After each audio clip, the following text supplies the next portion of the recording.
different link now. Yeah.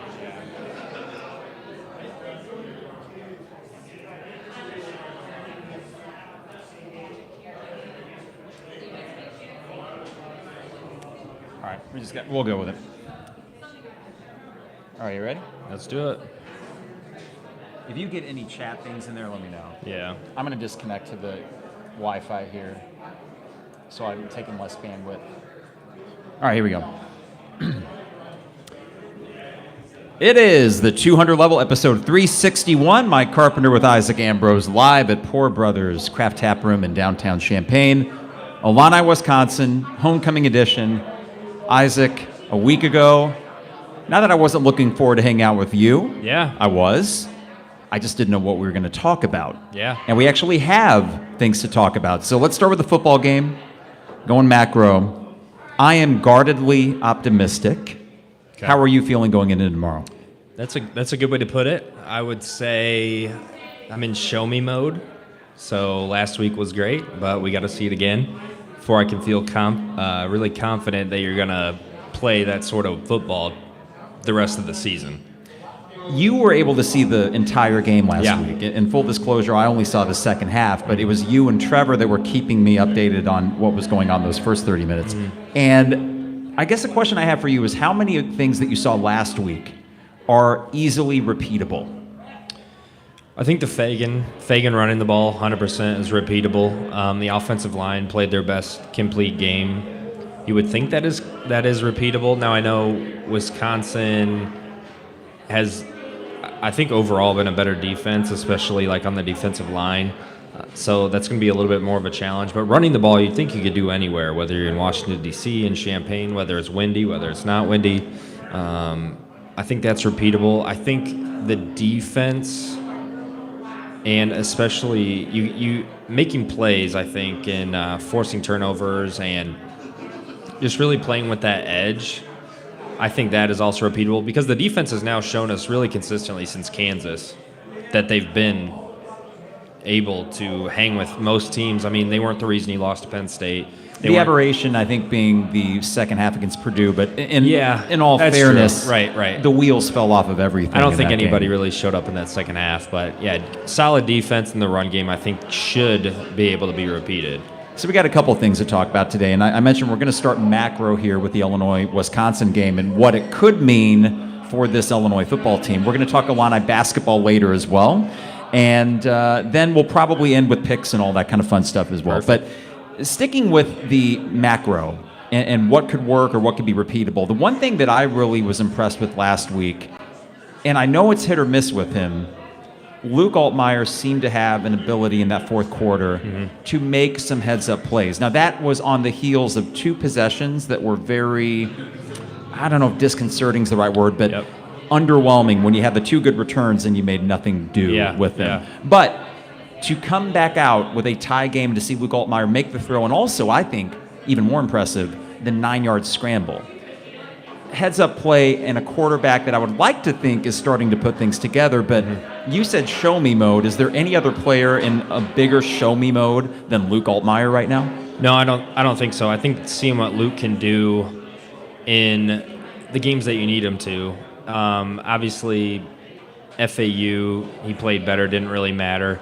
I do think the games he played really well against Kansas too, but that game was just so out of hand. So the offense has not been good enough, obviously, and I think the defense is good, but they're not Iowa good. They're not going to get you a touchdown or something. So I think you need to see some of that elevating the offense from Luke to know, okay, for sure this is the guy going forward, because we're still, I think, a little bit on that fence. Now, he's way above a lot of the quarterbacks we've had the last few months, but he really... Yeah, I think he's in show me. He made some of those plays real late against Maryland. Like the throw to Casey Washington was great. That really give you encouragement. But yeah, seeing it against the Wisconsin defense would be awesome. There's also the factor too that I talked about on Wednesday's podcast with the Brett Bielema effect, which I thought was going to take hold before the Purdue game, and that you were really going to want to win that game. As we discussed before we went live here, as that game unfolded, it felt like the Illinois team then did not actually think they were going to win. The wheels fall off way too quickly for me to think they were actually confident going into that. Like they were waiting for something bad to happen. I don't know if that's going to be the case tomorrow. I think that by just winning a game, and let alone a big road upset like you did against Maryland, there is a mental component to that I would like to think can just take a little bit of weight off of their shoulders and let them start playing like the underdogs that they felt like for so much of last year, where they went on this October run, and if I recall, they were only favored in one of those games, that game being at Nebraska at the very end of the month. I would like to think, Isaac, and I want your confidence level on this, that they can kind of get back to that mindset. Yeah. Because I think execution is kind of a natural byproduct of how they're feeling. And they were probably overconfident early. They were not confident at all against Purdue and Nebraska. Maybe it's equalized. That is my armchair psychologist view of why this might have been a very valuable win ahead of tomorrow's game. Yeah, and Bielema mentioned that. I think he said it at halftime. He told the guys, we gotta learn to win, or he said something like, "You've graduated, and now you gotta, step out into the real world," because they hadn't been in that position where super competitive game. They played better than the other team in the first half, and it was really a complete game for the most part. And I do think getting another win going into the bye week would be huge. You get guys getting healthy. You get to feel better about yourself for a week before you play at Minnesota. So yeah, a week off and then at Minnesota. I mean, this could really turn around in 2 or 3 weeks. The fan base could be feeling way better. The guys in the locker room could be feeling way better. I always come back to the fact that you have 18 to 22-year-olds. Their emotions, their drive can really change and flip-flop in any second. So, last week was huge, going out to D.C., getting that win on the road against a team that was almost ranked. I mean, if they would have hung more with Ohio State, they probably would have been ranked.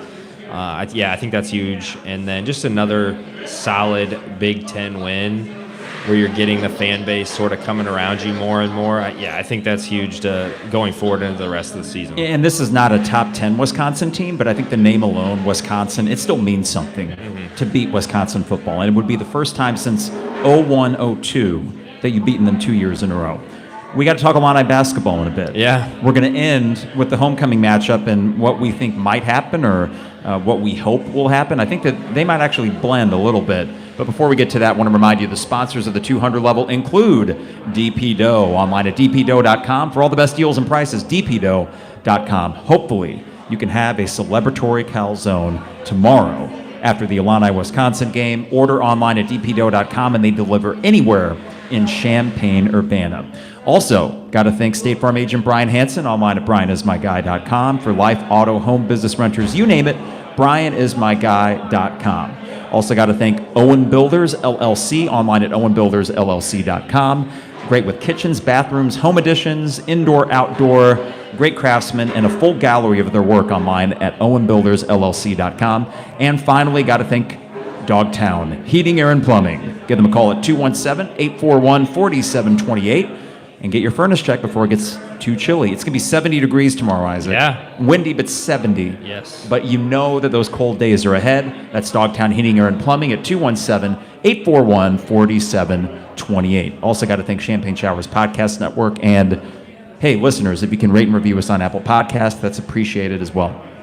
We're here at Poor Brothers, Isaac. We are carving pumpkins. We are not drinking beer, but many are. No. But it does feel like fall, and this homecoming weekend only helps with that. But then you also have an Illini basketball exhibition game, which you're going to tonight. You're wearing that nice fake Chinese-made Illini jersey. Yeah, can't say it's real. Which I got a couple of Bears jerseys back in the day. Yeah. Some friends and I would go in, about 5 of us, and get 2 jerseys apiece because shipping is so expensive. Not as much anymore. They Really? must have worked their way around it. I think this one was 2022 after all the. But I do remember those days when I was in middle school and we would have to sort of go in as a group because the shipping was like $60 or $80 or something crazy like that. I like the little details that tell me it is a knockoff. Yeah. It's probably the silver circle with the eye in the middle. Definitely not the real block. Haven't seen that on a Illini jersey, but they got the American flag and the Big Ten logo. That's impressive. So tonight, basketball is back, and I know that it is as you told me, an NAIA team. Yes. Ottawa University. Canada?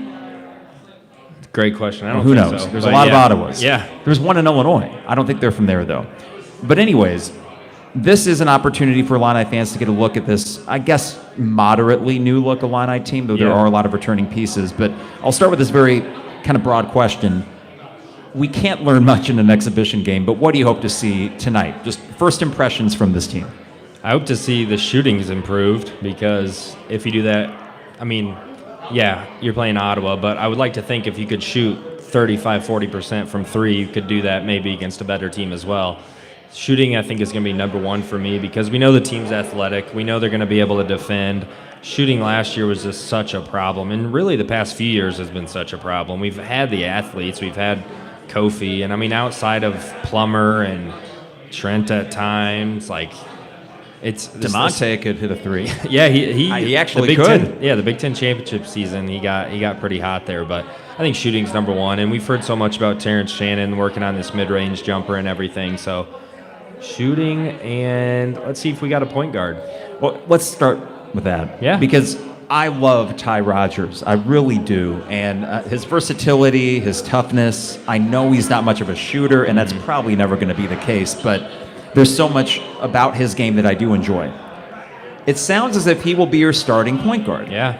And that you will kind of rotate in Nicolo Moretti or a Dre Gibbs Lawhorn as a freshman. And I will say this about Gibbs Lawhorn, because he was committed to Purdue before us. He strikes me as a very prototypical Purdue point guard. Yeah. Tough guy that might not be the best shooter or anything, but he gets the job done. So I could see him actually being okay this year. But we all know that you struck out on Ray J. Dennis. At the time, it was frustrating. And right now, it's probably costing you about 10 spots in the AP preseason rankings, because I think he would have been a legit top 15 team had you landed him. Can Ty Rodgers, without a shot himself, be an effective point guard? Because that's my concern, is that if opposing defenses can just sag, under picks and all that, doesn't that negate the possible benefits of having him run the point? It's a long season, and we'll find out, but that's my biggest concern, Isaac, is not just point guard, but are we really maximizing Ty Rodgers at that position? Yeah, it's hard to say because like I always saw him as like almost more like a Draymond Green type guy who has never been like a great shooter. He would hit occasional 3-pointers, but he's always got 8 to 10 points, 8 to 10 rebounds, and like 4 to 6 assists. He's not your true point guard, but he'll pick up 4 to 6 assists. I think with Ty, people like to compare it to Jalen Pickett. I mean, they got a lot different body styles, but Pickett last year at Penn State, I mean, he dropped, like 40 on us, but even if he wasn't hitting threes, he probably would have dropped 25 on us just because he was able to get into the lane so well, and then you're creating opportunities for other guys. So, like, I go back to the shooting, too, for Ty because he showed last year he was able to get to the rim. Now, he wasn't always able to finish, but he was able to back people in and get into the lane, which I think can open up things for a lot of guys and just give him assists by default. Yeah, it's probably not where I would put him, like, first and foremost, but I do think with some of the athletes and guys around, it's going to be more of a versatile team where you can choose and put guys certain places. So I don't know how good of a three-point shooting team Houston was at their peak. I know that ever since we lost to them, that's the template that Brad Underwood has tried to go off of when he's building a roster. Mm-hmm. And if you just look at the size of these guys in the starting five and knowing what you have coming off the bench, and I'm assuming, what are we assuming the starting five is? Coleman Hawkins, Terrence Shannon, Ty Rodgers for sure, Damask? Damask and Guerrier, I think, is going to be. So we're going with the Coleman Hawkins, Guerrier at the 4 or 5. Yep. And then Terrence, I think, at the 2, technically. Damask at the 3, and Rodgers at the 1. Yeah. And then coming off the bench, your first unit off there would be Dane Danger, Lou Goody, and Gibbs Lawhorn? I think I've heard more about DG. Oh my gosh, yeah. I forgot about Harmon. So you got a lot of, I mean, your talent and depth is maybe like the best it's been. I mean, obviously the team that won the Big Ten titles were just like the best teams. They had elite 1 and 2 guys. Yeah, but they did have a ceiling for sure. Like this team, I feel like you're going to be able to guard anybody. You're You're going to be able to out-athletic most teams. It's just really going to come down to shooting and just the camaraderie, which a lot of times we didn't see last year. I'm not so worried about the latter. I do think that the camaraderie will probably be there, and there were lessons learned from last year's team. So I think that my overall apprehension is less to do with this roster and their chemistry with one another. And I think you're onto something. I mean, if there is a ceiling, we don't really know what that is because we haven't seen this collection of guys that are all bigger, they're athletic. There is a best case scenario that could be much better than what we saw last year.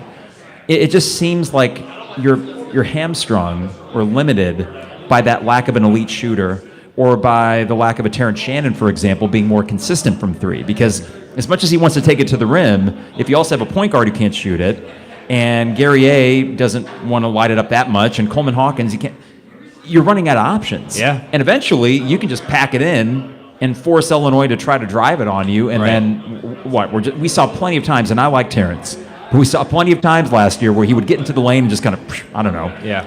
whoop-de-doo up and off the back of the backboard because Yep. it just was without that outlet. I just worry that offensively you're going to struggle. Defensively, I'm not worried. No. I'm truly not, and that might be enough.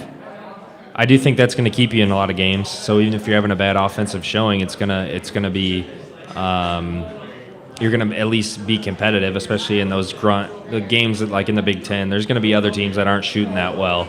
So if you can just play great defense, get turnover. I mean, if you get in the fast break, you're going to be fine. Especially if you got guys like Terrence and Coleman was pretty good in fast break last year too. I do think. I mean, I'm a little bit positive right now because obviously I haven't seen us play against Kansas next week or against, Eastern Illinois even in a few weeks. You have more veterans technically than last year. Like the guys like Domask has played so much basketball. Harmon has played so much basketball. Guys like that I think are going to be a lot more likely to make the right cut, right? They're going to be – because defensively, even at the beginning of last year, there were so many lapses.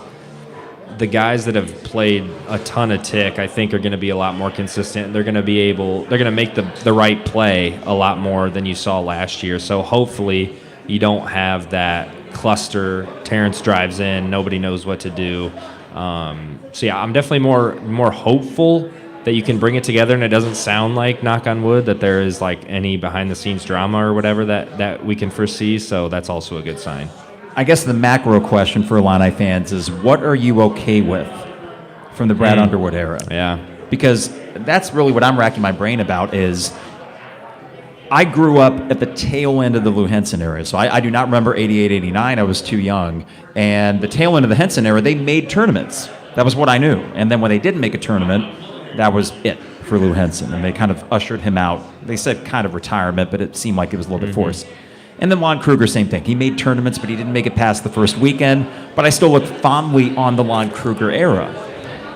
But then eventually, by the end of it, after they got smoked by Florida in the second round, a Florida team with Teddy Dupay and Udonis Haslam that made the national championship, so that's no slouch.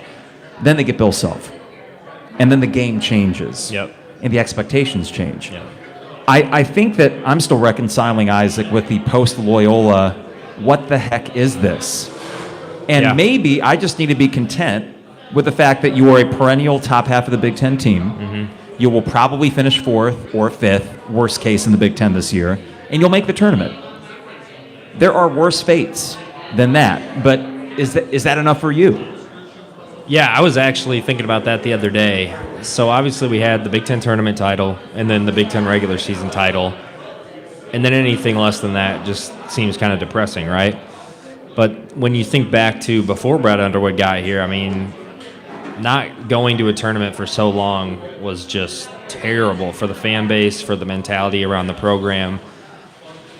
I would be, if I just step out of it and try to be objective, if you're competing for a Big Ten title and you make the tournament and you win at least one game, I'm like right now I'm saying I'm content. Now if I see good things from this team and then they do sort of what the 2021 team did, where they just sort of poop out against Loyola, then it's going to be a lot more disappointing. It's weird. It's like the more success they have, and the expectations raise. I'll say this. If we can get through a season without the sideshows of last year, I got so fed up with that team. I don't ever want to see Matthew Meyer again. Yeah. Here or anywhere. Right. And that was just one of many instances last year where there was this chronic headache with being an Illini fan last year, because even though they won some big games, it just didn't feel right, and it felt like something was amiss. So do you think there's a possibility that this season goes along? Let's predict, 21-10 seems to be a safe pick. I think Ken Palm has that in their projections too. So let's say all things being equal, you do that, you win a game in the NCAA tournament, but you don't get to the Sweet 16, but there's not the sideshow element that you had last year. You don't have guys transferring out, or I should say key guys transferring out immediately after the season's over. Does that kind of reset things and cool the temperature of someone like me that was getting a little bit ticked off as last year was going on? I think it might. I think the way the season goes is huge, like you just said. I think playing more consistently, like last year's team wasn't able to do, right? It was either second half Northwestern, second half UCLA, late last few minutes Texas, or it was Indiana at home, right? They didn't really seem to be like even at Purdue, you played awful in the first half, and then you just came back and almost won that game. There was no in between. I think this team, if you can just play consistent, and then hey, you come up against somebody in the round of 32 who just happens to be better than you, then I think that's definitely acceptable. It just depends on how the season goes. Last year was just such a roller coaster. You never knew what team you were going to get. I do think the biggest concern for me now, I think this is year 7 for Underwood. That's something. You're yet to play your best basketball. I mean, this is obvious. You're yet to play your best basketball in the tournament, right? I mean, I was going to say you're yet to play your best basketball in March, but technically the Big Ten tournament a few years ago was in March. Well, and also, I mean, that week before the Big Ten tournament, which I think was like March 1st through March 8th, you won 3 consecutive road games against ranked opponents, and only one of them Io played. Yeah, and then you won the Big Ten tournament. So I'm thinking at that point we're peaking, right? And we were kind of the sexy pick to get to the Final Four and maybe win the whole thing, and then you sputter out. That changed the entire, I think, perception, or I should say, it drastically reduced the patience level of some fans. Now, maybe I'm speaking for myself here, and that might be me needing to chill out. Yeah. You win the Big Ten the following year, and that, for so many of us, just being able to raise a banner, or 2 years in a row you got to with the Big Ten tournament and then the regular season, that's meaningful. I don't want to sleep on that. I mean, maybe I'm overreacting to the way that last year it kind of went off the rails, and that this year I'm kind of hoping for boring. Just give me a boring trip to a 5 or 6 seed in the tournament. The things that I would talk about with Lon on 93.5 and say, God, give me a Selection Sunday where I bemoan the fact that, we got another 5 seed. Yeah, right. Oh, darn the luck. And I think that's what you're building towards, right? Like, even if we do end up, oh man, we're a 7 seed, and we do lose in the second round, you're building another year of the tournament, right? You're getting further and further away from that drought of not making the tournament, and I think you're slowly becoming.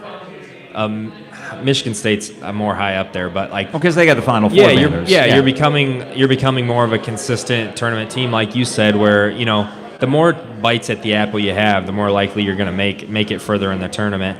It is frustrating knowing that there are some teams that seem to always perform well in the tournament and they play their best basketball in the tournament.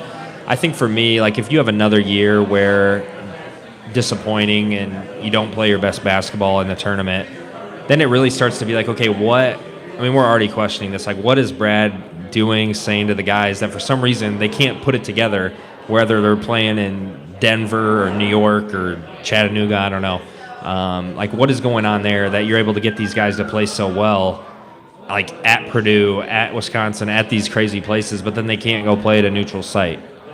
That's the thing that's really I've been struggling with. If you see that again. In fairness, a lot of Big Ten teams, they stink in the tournament as well. I mean, this has been a conference-wide problem, with the exception basically being Michigan State, and they almost got to the Elite Michigan Eight. until last year. Yeah, Michigan until the last year. I mean, they aren't looking too hot this year, which is fine I'm with me. excited. Yeah, I'm excited. So, I mean, I'm looking at the Big Ten, and, I mean, for me, I think you're right. The thing starts with just competing for conference titles, and I think everything else kind of falls into place.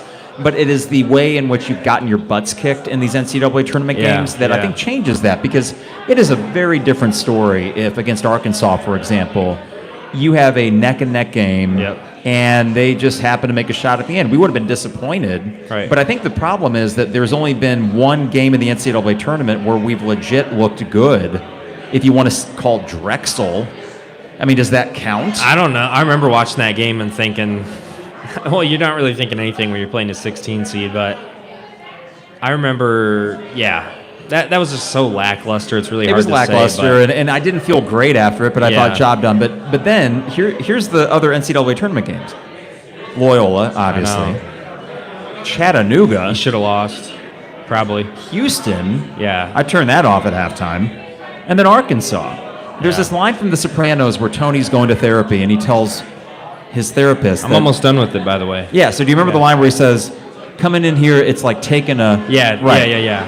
That's me watching these NCAA tournament games. Yeah. I'm exhausted afterwards. It shouldn't be like that. So I think this year there's two parallel tracks we're looking at. One is just stability in the regular season in a way that we did not see last year. Yep. Not these crazy valleys where you are starting to question what the heck is going on with this team. But then the second one we won't find out until March.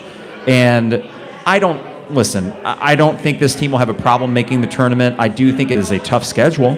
Yeah. But that also means there's a lot of quality wins out there, and I think they will get their fair share of quality wins. They tend to do that. Yeah.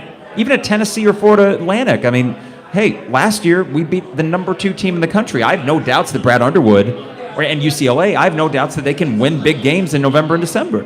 Yeah. That's the scary part. You got at Tennessee, Florida Atlantic is a few years ago you'd been fine playing that game. Colgate made the tournament last year and they were solid. So you definitely don't have that many cakewalk games as you normally do in the first couple months of the Big Ten season. But Brad's the winningest coach, right, in the Big Ten the last 4 years. So I do think you're going to be able to pull together and get some of those big wins. It's kind of interesting how the teams have just changed, right? Like the first Underwood teams weren't very good, and then you got Io and Kofi came along, and you had a similar team for a couple years, and then. Obviously, last year was you really went to that more Underwood style of player, athletic, really long. But now you're athletic, you're long, and you're a lot older, and you have a lot more minutes played. So the teams each year have kind of transitioned. We haven't really seen a consistent style of play, consistent style of athlete. So it'll be interesting. Maybe this is the magic potion that works. But yeah, I'm ready to see more consistent basketball in December. I mean, we've had some terrible Decembers. In Novembers, maybe. I don't know. But And it's been usually right around the bragging rights game. Yeah. Early December is not as much of a problem sometimes. Though last year, early December, you lost at home to Penn State by 20. Yeah, that was after bad. you beat the number 2 team in the country. That was a sign that something was amiss when we're making fart noises at a press conference. Yep. Now, expectations. We know that Terrence Shannon's going to be the leading scorer. Who's your second leading scorer this year? I don't know if it's as easy as saying Coleman because that's not really his game. I don't think, because I think Coleman's probably going to get another triple-double or something, but I don't know if he's going to lead you in scoring other than that. Oh, man. That's a great question. Do you still go Coleman by default, or do you go with someone like Damask? Yeah. I think this is a super, super hot take. I could see Dane maybe not being the second leading scorer, but like he would consistently at times last year put up consistently at times doesn't really make sense, but when in his good games, right, he would dance and he would get buckets at will. I could see coming off the bench being like a big energy piece off the bench, giving the other team a different look, right? Because he's kind of the outlier here. He's not just long and thin and athletic like the other guys. And I think defending last year he was pretty good at times, but yeah, when he gets near the paint, and a lot of times he does like give the guy a little hook, I think he gets away with, but I could see him being maybe not second, but maybe third. So you're going Dane top 3. I think we could maybe agree on this though. There's probably going to be 4 or 5 guys that are averaging 9 points or more. I hope so. Yeah, that'd be awesome. I mean, Terrence Shannon's a given. Yep. But then I also think the Coleman, Dane, Damask. I just haven't seen it like in person, I know, right? I From like know. Damask and Guerrier and Gary everything. I think is the other one because Yeah. I think the guys that you don't count on scoring a lot are Ty Rodgers, Dre Gibbs Lawhorn, and I'd have to see it from Luke. I'm just not Yeah. really high or low on him. Yeah. He's there, and that's fine. You don't know what you're getting with Harmon, really, yet. Leading rebounder, Coleman. Yeah, Quincy Guerrier. I think it's got to be Guerrier or Coleman, because if they're not grabbing many rebounds, you're probably getting beat up down low. Leading assist, Coleman, Ty Rodgers. I mean, you hope it's Ty Rodgers, but I think Coleman. from what we've heard, like from Derek and Illini Inquirer, Damask is apparently a great passer, and he's got great ball skills. So if it's not going to be Coleman or Ty, I would definitely look at Damask in that assist category. How many wins, or let's say win-loss record? 31 regular season games. Is that it? Yeah, I'm going to go 20 and 11, just because of you could be playing really well and you're going to lose against Tennessee, right? I mean, you might beat them, but you could be playing consistent basketball for most of the season, but your schedule is just tough. I mean, Purdue's going to be awesome. Michigan State's going to be better. You have to go to East Lansing this year. Like I mentioned, that Colgate game's not going to be easy. I mean, Mizzou feels like you should just write it in as a loss. But I hate that that's the case, but it kind of does. I think we could play really well this season, and I mean, I say 20 wins, like that's an awesome season. But if I had to put $10 on it, I'd say 20 wins. Yeah, I think 20 and 11 is a safe bet. I agree with that. I think that gets you about 4th in the Big Ten, maybe 5th. That gets you maybe a 6th seed in the NCAA tournament, depending on how the Big Ten is looked at. Yeah. And I think as long as you avoid a big swoon at the end of the year, you'll avoid the 8-9 kind of matchup that you had last year, which would be very beneficial. You know, I'm not gonna set some parameter that they need to win 2 games in the tournament, but eventually, I know it's not easy, but it isn't that hard. And more specifically, what I don't think should be that hard is competing in these NCAA tournament games. And I'm sorry, they've not been doing that. And then if you have another stinker in the tournament where you're watching 40 minutes of game and you're just like, what am I watching here? Then I don't know. Do you make a move? No, you don't. No. But I do think that there is an overall sort of confidence meter that would go down another click with the fan base, and just the overriding question, where are we going? Sounds existential, but I do hope that this year can answer some of those questions. Where are we going? Because I tell you what, next year, losing a Terrence Shannon, losing a Coleman Hawkins, I like some of these pieces, but I'm not exactly waving the flag for 2025 Big Ten champs. No, and I feel better knowing that you've been mostly successful in the transfer portal, and recruiting's still solid. So, I mean, that gives you a little bit of confidence, knowing that you might be able to bring in another Terrence Shannon. You might be able to bring in, I was going to say Matthew Meyer, but a guy that's a top 10 transfer in the country like you've been able to do. NIL money seems to be there, which is super helpful. And I don't think Brad is scared to go that route of just, hey, NIL, here's a bunch of money, come, we'll put the best team on the floor that we possibly can. But yeah, I do think you're starting to get into that category where you're establishing the identity. Once you've done it this many years in a row, like Illinois is always going to be top 5, top 4 in the Big Ten, making tournaments, tough place to play. And yeah, just adding another year, that would be awesome. But like you said, it's not that hard to win in the tournament. That's how you get the respect of national media, people, other fan bases, is because that's what people remember. Unfortunately, like people don't remember who you beat in February. No. They don't remember the random road games in the Big Ten. They remember who you beat on national TV when everybody's watching, picking their brackets and everything. And I think fan bases have national media and stuff have a bad taste in their mouth about Illinois because a lot of people have chose us to go far in the tournament the past few years, and then they look dumb. So I don't think the way that anybody appreciates Villanova that. for many years, yes, but the thing is, they kept getting bites of the apple with high seeds, Right. And right now we're kind of in that middle region where we Yep. get okay seeds, but it just makes the path tougher. We got 20 minutes left, Isaac. Let's switch back to football. Sweet.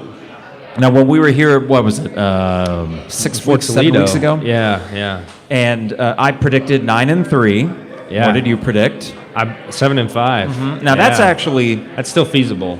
it's feasible, and I think here's the path to 7-5. If they win tomorrow, I do think they win 3 of the last 4. Yeah. Minnesota, Indiana, Northwestern, and I'm still going to watch Iowa, saying why not? Because just how bad their offense is just so bad. Terrible. Yeah. So 7-5 is still feasible. 9-3 is, well, no, it's literally not feasible. Yeah. But as we get into tomorrow, though, in trying to figure out how big this game is, I think it's massive for a couple reasons. Let's start with the first one. We know that there has to be a follow-up for last week to mean anything. We need to see them do it again. Right. If we go back to 2019, it was the Illinois-Wisconsin game that I was not here for. So from afar at a friend's wedding in Louisville, I was excited to see the score, but I also was so cynical about the Lovie Smith experience that I thought, that's great and everything, but it doesn't mean anything. Well, you just lost to Eastern Michigan. Yeah, exactly. A few weeks before that. So Yeah. then, the next week, lo and behold, you went into West Lafayette, and I know the weather played a part, but you dominated. I think Yeah. you won 20-6 or something, and you controlled that game, and it felt like, oh, okay, this is actual momentum. Yep. I think this is legit momentum if you win tomorrow. And especially going into a bye week where you could use that extra rest, and then you play Minnesota, which Brett Bielema loves playing Minnesota, and Illinois historically does okay up there. Yeah. I guess if there's a question here on a 1 to 10 scale or however you want to frame it, like what is your excitement level if they win tomorrow? Oh, I mean, it's not just like a 6. It's Yeah. like an 8 or 9, right? I think 9 because so you'd be 4-4. You'd be 4-4 going the bye. And again, if we go back to our podcast 6 weeks ago, like 4-4, you'd be like, yeah, like that's okay. You wouldn't know how it happened and how you got wiped up by Nebraska. You probably thought you would have lost at Maryland. So I think 9 is maybe a little high, but like considering where we were just a week or two ago, then yeah, I definitely think 9 is appropriate. You're feeling a lot better. You get 2 weeks to enjoy that win. And like Wisconsin is a team you're trying to replicate, right? Maybe not as much now with Luke Fickell there. They seem to be a little bit different team, but Wisconsin is a team that we for so long as a fan base wanted to be. You want to win those gritty Big Ten games. I mean, it's a 2.5-point spread. Wisconsin's favorite. It's going to be windy tomorrow, just like most games in Champaign. Like those are the type of games you want to win. So if you win that, you feel a lot better about last year too. Even I think that last year wasn't a fluke. And then also for recruiting, I think that's huge. If you're into that, if you keep up with the Illini recruiting, like that's during the bye week, they get something they can actually sell, right? Hey, I know we started off the season slow. A lot of new guys, a lot of young guys. Took some time coming together. Now we've got 2 big wins back to back. Yeah, so I think it'd be huge. I think narratives are fluid. So for me, after the Nebraska game, and really after the Purdue game, you could kind of see the Nebraska loss coming. If we're being honest with ourselves, Yeah. we could kind of see that coming. Yeah. And the narrative that I was worried about then, and I spoke to it, was we blew it. Not just, oh, you blew an opportunity this year, but you blew it long term, because have fun in the 18-team Big Ten next year. And then all of a sudden you win at Maryland and you realize that alone does not change the narrative. But it gives you the opportunity to change the narrative. They win tomorrow, and then I think we could start looking, if they have a strong second half of the season, I think the narrative that we've maybe understated to this point is that the natural ebbs and flows when you take a coaching transition, when you lose some of the key guys like a Devin Witherspoon and the secondary guys, and I guess a Tommy DeVito was their own, but Chase Brown certainly was one of Lovey's. When you lose some of those key guys, and now you're transitioning to your own, there's going to be some hiccups. Now, Illinois were considerably more than hiccups. Yeah. We stunk. And no second half of the year is going to change my mind that we were god-awful in the first 6. Yeah. But it does afford us the opportunity as fans to say, okay, all right, we get it. It was rough. But there were reasons why they struggled early, and now we see a coaching staff figuring their guys out, which to me, that's the most important thing. And I see it mostly with Aaron Henry and the defense. And he had more excuses. Well, he had Johnny and Keith in the front 7 to rely on. But I mean, the secondary, especially when you lost Matthew Bailey, they had the most excuses to be bad, right? And the past few games, I think they've been like a top 60, top 55 defense or something like that. Which is fine. Right, especially in the Big Ten West. You're not playing, Oregon and Washington. Yeah, I think the more you can see guys develop, and really, if we say we do go 6-6 and win 3 more games, obviously, and then the losses are kind of just like sloppy or whatever, this could just end up being like the Bielema experience. Hopefully, you get to a point where you're consistently on the winning side of the ugly games. But right, I mean, Bielema's first year, the Rutgers loss, what the heck? You beat Penn State, you beat Minnesota. Early in the year was really rough. Last year, you start off amazing, I mean, you did terrible against Indiana last year to start the year, and then you end so terribly. So it's like now you start the season pretty rough. Look really good last week. If you can win tonight, and then you end up 6-6, that's 3 years in a row that you've really just had some games way above what you probably are, and then way below what you probably are. With the first and third having some violent swings. Yes, 100%. And, okay, the first year I get that, and maybe the third year I can grant a little bit of grace because of that transition period to your own guys and new coordinators and who you lost. Again, did it have to be as bad as it was in the first 6 games? No. I'm not excusing it because that was inexcusable. Yeah. So going into tomorrow, I'm guardedly optimistic for a few reasons. Now, the first thing we can talk about is the fact that Braden Locke is making the start and not Tanner Mordecai. Now, this is not to say that Tanner Mordecai is great. In fact, Luke Altmaier has a better QB rating than Tanner Mordecai. Yep. And I don't mean that as an insult. Luke's had some good games and he has some good stats. But you are now replacing a veteran QB that ran that system well and, bear in mind, can run a little bit himself. He's a little bit mobile with a rather stationary quarterback, 6 foot. I guess he's got a gun, but this is his first start. Let's not understate that. Yes, I've seen times where quarterbacks came out for his first start and looked really good, but this is no slouch of a defense he's going against either. That right there, when I saw that last week, I didn't want to overreact, but I thought, well, guys, you kind of should win now. And I know that might be oversimplifying, but I do think there's an element that says, wait, this is a perfect reason as to why you should win this stupid game. Yeah, I agree with you on paper. I just think back to, Nebraska's quarterback was not good either, right? He was a backup coming into the year. Though I do think, and I sound like I'm rationalizing, so slap me in the face, proverbially, so. Yeah. That game, we were so... it wouldn't matter who the quarterback was. I do agree. It could have been Chase Crouch on Nebraska, and we would have lost. Yeah. No, I agree with that. I think Mordecai being out is huge, and from just listening to Nick Austin, I think that was on with Jeremy, just sort of talking about, they had high hopes bringing this kid in, but then obviously you're going to get Mordecai in the portal. You're going to start him.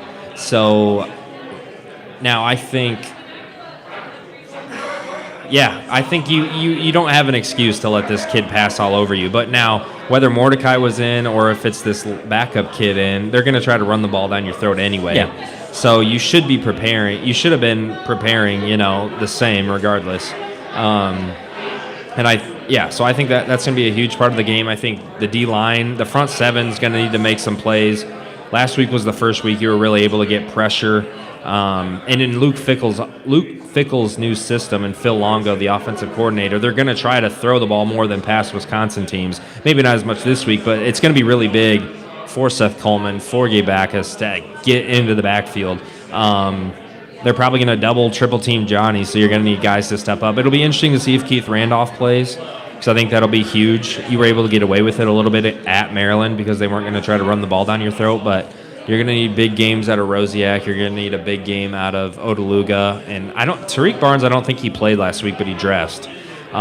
Which that's another piece of, like, Aaron Henry going into the season was probably expecting Tariq Barnes to be his MVP, or one of his MVPs, right? His All-Stars. He's a captain. Yeah, and he's been really invisible for a lot of the season. He did get hurt, and even when he was healthy, he wasn't playing that well. So, it's going to be a big day. The defense on paper really just lock down Braylon Allen, and they should be fine.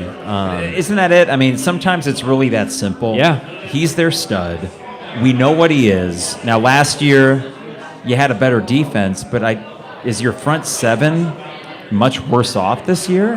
On paper, it's about the same. So you would be thinking that, okay, just do that again, because it's not as if, I know Sidney Brown certainly helped in the run coverage, but it's not as if your front seven had so much upheaval where you shouldn't be moderately successful against the run. And I think if you are, if you get beat by Braden Locke making a few throws, it sucks, but fine.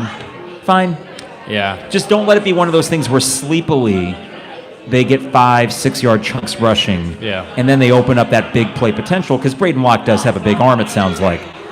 But that's the first thing. Okay, backup quarterback. We know the Braylon Allen situation. He is probably, him and Isaiah Williams are the two best players on the field for each offense. That's the other thing for me, Isaac, is that I think The defenses I will call a wash the way they're playing right now. Would you say that's about accurate? Yeah. No, And I know Wisconsin's numbers-wise are a lot better, but if we're going the last 3 games... Yeah, I think Wisconsin they're 6th in total offense and 6th in total defense. So I do think that's comparable. I think, like we mentioned, Wisconsin's going to try to run the ball down your throat. They're probably going to get away with it a few times. So they're going to be on the field. Your defense might be on the field a good amount. So it's really going to be important that your offense is able to sustain some drives and gives the defense some time off, because most likely, even if we have a really good defensive showing, Wisconsin's going to have some drives that are prolonged. So it's really going to be important for the offense to show up. And I think Wisconsin doesn't have an amazing offense, but like I said, 6th in the Big Ten, and we're probably 13th or 12th. So I think that's what's really going to decide the game. Probably is going to be if Barry Lunny and the offense can show up 2 weeks in a row. Let's talk about the wind. I hate it. Yeah. But we got the PTSD from the Michigan State game last year, which was otherwise a nice day except for the blistering wind. And, hey, tomorrow is not going to be that windy. Right. The wind gusts are like 30 miles an hour. Last year, I think it was like 45. Yeah, it was crazy. So how concerned are you for kicking and punting? Well, normally I would be like a rational person, like an objective person that's never been an Illini fan would be like, oh, Illinois, they play in the wind, right? They're going to be used to it. That has not been the case. I mean, even at Nebraska, you had some mistakes because of the wind. I still don't really trust the kicking game.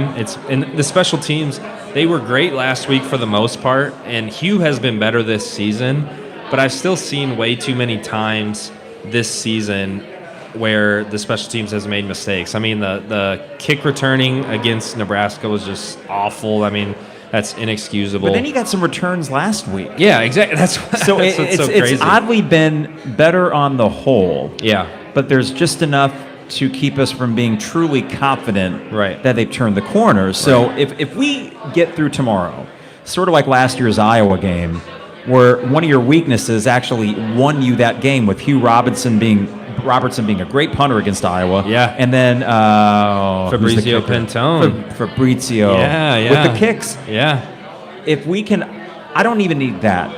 If I can walk out of the stadium not even thinking about the special teams, like non-factor, I think that gets you one step closer to a win, because if we're thinking about them, I worry that it's because of something bad. Yeah, if they're doing well, you're probably not noticing them, unless it's Caleb Griffin kicking a game-winning field goal or whatever. But there's just, I know Trevor, it's funny because he gets so mad about the win, because like Bielema and people will talk about it, and then we're the ones that should use it to our advantage. But it's like, well, then do it. Right. Use it to your advantage. It's just like, not as much recently, but like Green Bay, they always play off of that. It's so cold at Lambeau Field, it's always windy and snowing after year. Like, they play off of that. Like, obviously Champaign's not as intimidating as Lambeau Field, but still, you would think you practice at that field every day. Your kickers are going with it. You think that it would be helpful. But yeah, if we're not noticing the punters, if we're not noticing the kickers, then it's probably a good day. If you're going to lose, you want to lose because Braylon Allen's better than you, because But I will say that'd be 3 first-year head coaches you've lost to if you do lose. Now, Luke Fickell, I mean, people thought he was the bee's knees. Everybody wanted him, so that's a little bit different than Ryan Walters, which I don't know if he would have got another head coaching job. But still, 3 first-year head coaches in year 3 would be very disappointing. Yeah, it would take away any goodwill from last week. Yeah. It just would, because then last week is rendered relatively meaningless, even though, you got winnable games at the end of it, but I think losing tomorrow takes away the possibility of a truly feel-good second half, which is still on the table, and it's especially on the table if you win. All right, let's make our picks, or why they will or why they won't. Well, first off, before we do that, we can simplify this. Tomorrow's about Luke Altmaier. It's about Luke Altmaier. That's it. I think also the offense, like, obviously, like Barry Lunny, can he call 2 solid games in back-to-back weeks? Luke Altmaier being at the forefront of that, but Barry Lunny calling a good game, and then the guys executing. And if Altmaier plays well and you're able to sustain drives, you should win. All right, let's make our picks. Awesome. You start. Okay. How you expect the game to somewhat unfold, generalities, I guess, and how you expect it to end. Oh man, I want to pick a win so bad. It's just the home field thing I don't love. Now I know before the show we were talking about homecoming, how you've actually had some pretty solid homecomings in recent memory, but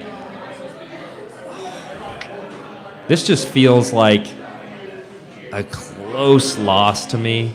I think, And you walk out of the stadium like, yeah, exactly, and like sort of, I know the feeling. What could have been? I don't think you're going to play as sloppy. I mean, I hope you don't play as sloppy as you did at the beginning of the season. But yeah, I like sort of that now with the wind and stuff. Maybe like 13-10 loss or like 17-14 type of game. We just can't get over the hump. Yeah, where you can't get over the hump. Wisconsin's able to stay on the field, and then you're just not able to sustain enough drives. And you're not even able to kick the ball. Like, you got to punch it in the end zone because it's so windy. So I sadly will take a Illini loss by 3 points. Okay, that's a fair prediction. Yeah. Goes with Vegas. Yeah. I mean, here's the thing too. They can play like they did against Nebraska, and they could lose by 20 tomorrow. Right. That's not impossible. And they could revert to all the bad traits. And yeah, now the way I look at it, I think it is very much about when you play a team. So if I were to look at the Purdue and Nebraska games, easy to say this in hindsight, but Illinois was a team that was reeling, and two teams took advantage of that. Yep. And as I look at this game, Wisconsin's not reeling. I mean, they lost a home game to Iowa. It was a close game, but they did lose their quarterback. More than that, though, they really put themselves on the outside looking into the Big Ten West. Yep. I don't want to understate how kind of bad of a loss that was. Iowa, we know, is tough on defense. Yeah. But you still gave up, 19 points to that? 19 to 12? I mean, it was really, I watched a big chunk of that game. I was running back, I forget his name. He had like an 80-yard touchdown run, and it felt like the game was over. Yes. Like, it felt like Wisconsin wasn't going to come back from that. And that's fine, and I know that's Iowa, but I'm sorry, that was your biggest game of the year. They win that, they're winning the Big Ten West. And they kind of blew it. Yeah. Now, there's a chance of a rebound, but I do think that when you add that to the fact that you got your backup quarterback for the first time, the unknowns, the fact they're going to be playing it a little bit close to the vest and not come out guns blazing necessarily, at least not early. And I also, as much as I could talk about Wisconsin, I'm just like last week, it's about Illinois. It's about them because Illinois does have enough guys to win this game. We know that. The reason why the first 6 games of the year were so frustrating is because this should be a solid B team. Right. A B. I don't need any more than that, and you win games if you were that. That's why they won last week. If you get the Maryland effort tomorrow, I think that is enough to get a win against this Wisconsin team at this point. And my gut is telling me they do. I've wrestled with this all week, and I keep coming back to 24-20. And I've circled that number, 24. Can you score 24 points against Wisconsin? I think you can. I mean, Maryland, for example, their defense was settling in pretty nicely. Yeah. I know they gave up points to Ohio State, but they had been good. And then they gave up 27 to you at home on a rainy day. Yeah. This offense, yardage-wise, middle of the pack in the Big Ten, 7th. Now, scoring, they're 12th. That's what matters. But it shows that there is potential if they just close out some of these drives. So if you play a clean game tomorrow, if Luke Altmaier is clean, if Caden Fagan can get you around 80 yards, and if the defense continues doing what they do, to me that screams 24-20. And imagine walking back in the tailgate lots at 6 o'clock as the sun is setting and celebrating that. As long as your tailgate hasn't blown away. That's right. Gotta hunker down, folks. I do hope you're right. I do hope you're right. Like that's last year was so fun because like the Iowa and the Minnesota games, they were just so memorable, right? Like the atmosphere, the way you played like at such a high level, and it was a very competitive game. Especially Minnesota. It was a beautiful day, homecoming and everything. Like you just need more of those to get people to buy back into football. And I think if you win tomorrow, you can get a ton of people back on board. 100%. I mean, Wisconsin's still that name. Yeah. It matters when you beat Wisconsin. And I do think that by finding something in Caden Fagan, it now your identity that you've wanted to have all year, it was kind of forced upon you, and I think they took too long to get Fagan involved. I do think that makes Lundy's job a lot easier, and it allows you to play the kind of game against a team that also wants to kind of play that game with a backup quarterback in the wind. Hopefully that means advantage Illinois. If so, That'd be a hell of a start to. Oh yeah, Yeah. Well, Isaac, you got a basketball game to get to. yeah. Hopefully, this game's not close. I'd ask for your prediction on that, but it's exhibition, so who cares? But no, I mean, as long as they look good and they stay healthy, that's Yeah, all that matters. yeah. Maybe, are you going to the Kansas game? I was thinking about that this afternoon. I don't have tickets yet. If you don't, let's do a second half pod That'd be awesome. because it's going to be on TV. Is so- it? Yeah. Oh, then Big yeah. Ten Network, yeah. Okay, not, sweet. Not Big Ten Network Plus. Okay. None of that junk. Not Peacock. Big Ten Network. I wonder if all that money's going to charity too. Perhaps. But hey, enjoy the basketball game tonight. Enjoy Yeah, the tailgate yeah. tomorrow. Thanks and for having it's a big one. And you can hear Poor Brothers. It is packed right now. It Got to is. thank them and Jason for having us again. We'll find a time during basketball season to come back here as well. Got to thank our sponsors. We have DP Dough online at dpdough.com. We have Dogtown Heating, Air, and Plumbing at 217-841-4728. We also have State Farm agent Brian Hansen online at brianismyguy.com. And Owen Builders LLC online at owenbuildersllc.com. Got to thank Champagne Showers Podcast Network and all of you listening or tuning into the YouTube stream, and stop by in the tailgate lots tomorrow. The flags might not be flying as high. I don't want the flag pull the break, but the same spot as usual, 50-yard line around Oak Street. Isaac, thanks for popping out, bud. Of course. And let's get a win. Let's get 2 wins. Let's more get 2 importantly. wins in the next 24 hours. And we'll be back Sunday morning to recap what is hopefully a big win against Wisconsin. All right, everybody, take care, and we'll see you soon. It is the 200 level.